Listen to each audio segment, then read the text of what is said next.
Good morning, my dear students, and welcome in accountancy class of 5th October 2020. And till yet, we have completed till illustration number 3. I have explained each and every transaction, journal entry, and accounting equation as well. So today now we will start from here, and that is accounting entries under GST. Okay, so I want to skip this because this one is not uh, exact time to explain GST. After completion of journal, one special class will be given to understand GST and accounts related to GST. तो GST के बारे में मैं अभी बस इतना ही बोलूँगा कि आपको कि जीएसटी का फुल फॉर्म होता है गुड्स एंड सर्विसेज टैक्स, और इस पर जो अकाउंट्स है इसका मात्र वन जर्नल एंट्री का एक ही क्वेश्चन है इलस्ट्रेशन 4 इस चैप्टर में, and there is only I think short 5 of transactions only. You could see those GST. Okay, so we will explain this GST. This is just only one example. Illustration 4 and 5 you could say.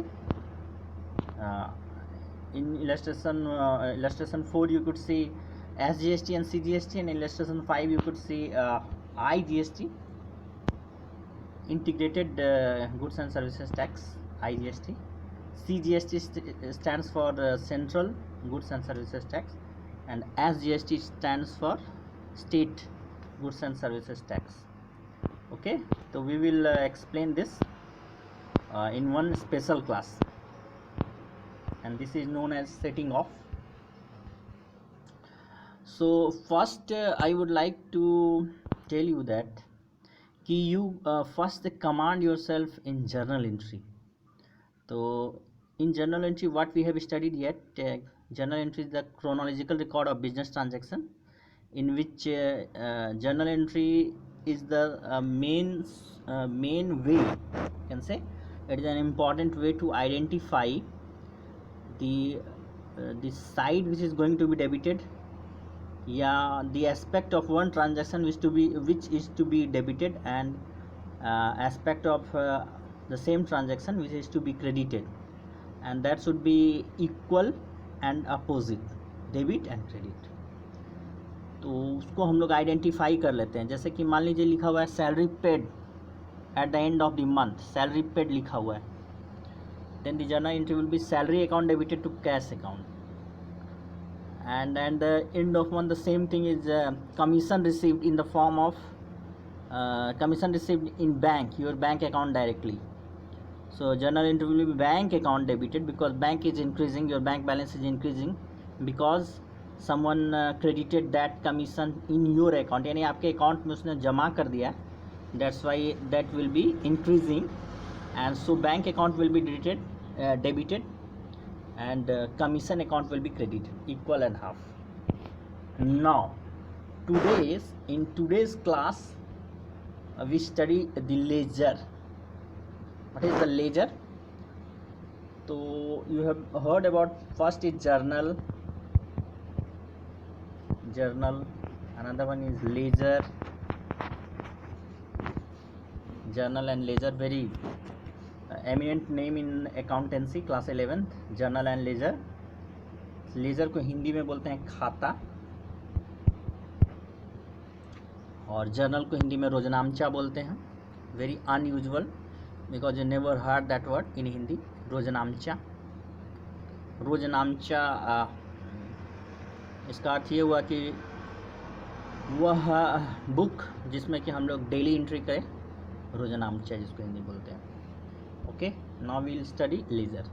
The ledger is the principal book of accounting system. Principal मतलब सबसे main book है. It consists different accounts where the transactions relating to that account are recorded. A ledger is the collection of all the accounts debited or credited in the journal proper, and various special journal about which you will study in chapter 4, यानी कि special journal entry जो हम लोग आगे पढ़ने वाले हैं। A ledger में be in the form of bond register और कार्ड्स और separate sheets may be maintained in loose leaf binder, यानी लेजर को कहीं भी आप यहाँ पे मेंटेन कर सकते हैं, रजिस्टर में मेंटेन कर सकते हैं, बाउंड रजिस्टर में मेंटेन कर सकते हैं।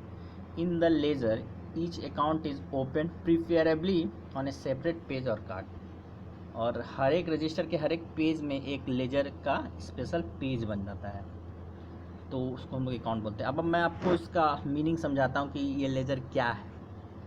तो अभी भी मैंने आपको बताया कि journal is the way to identify two aspect of one transaction, or you can say more than two or more than two aspects of one transaction, in which account is going to be debited and which another account is going to be credited, or you can say which two account or more than two accounts are going to be debited and which two or more accounts is to be going to be credited।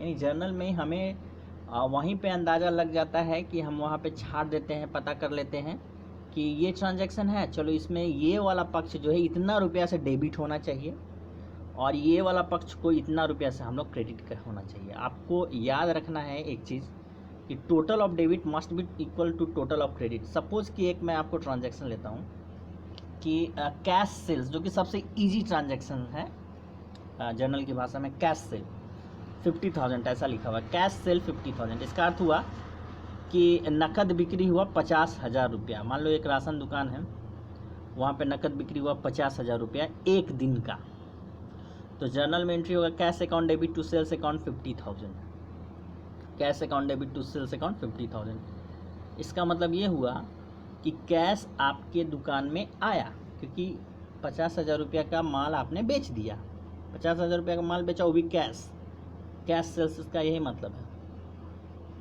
अब देखिए इसमें एक transaction, इस transaction में पहला पक्ष जो debit हुआ कैश, क्योंकि आया, cash is increasing that's why it is debited, and sales जो सामान गया आपके दुकान से उसको हम लोग सेल्स में क्रेडिट कर देते हैं, और जो सामान हम लोग बेचने के लिए ख़रीद के लाते हैं उसको परचेज में डेबिट करते हैं, और जो हम बेचते हैं तो उसको हम लोग सेल्स में क्रेडिट कर देते हैं। तो इस तरह से आप जर्नल एंट्री की जगह cash account debit to sales account 50,000, तो उसमें मात्र एक जो है पक्ष डेबिट हो रहा है, एक पक्ष क्रेडिट हो रहा है, इजीली आइडेंटिफाई हो रहा है। इसी को हम लोग थोड़ा सा, इसी ट्रांजैक्शंस को हम लोग देखिए बढ़ाते जाते हैं।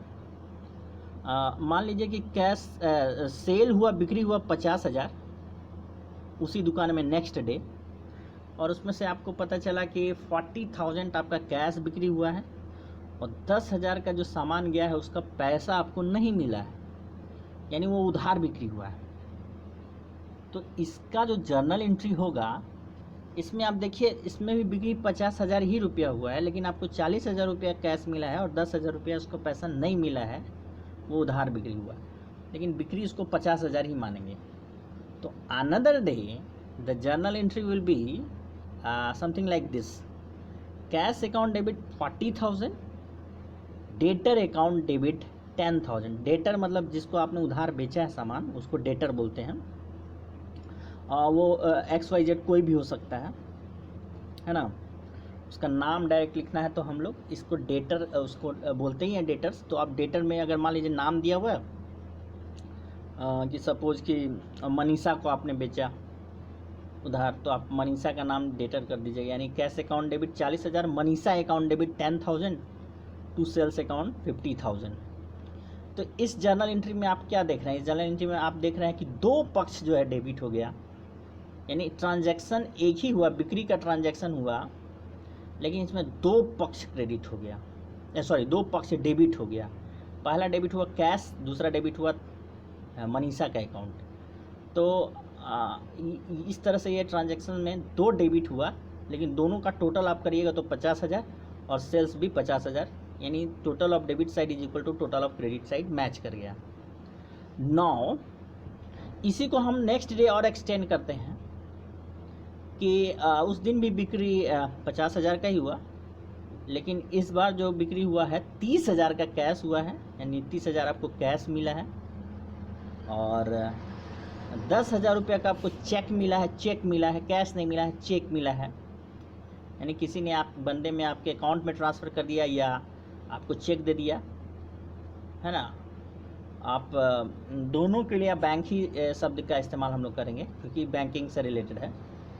ऑनलाइन ट्रांसफ़र करेगा तब भी आपका बैंक बैलेंस बढ़ जाएगा, या आपको चेक देगा तब भी आपका बैंक बैलेंस बढ़ेगा। तो दोनों के लिए आप मानिए कि बैंक ही हम डेबिट करेंगे, यानी। और 10,000 का माल जो आपने बेचा है मिस्टर वाई को उधार,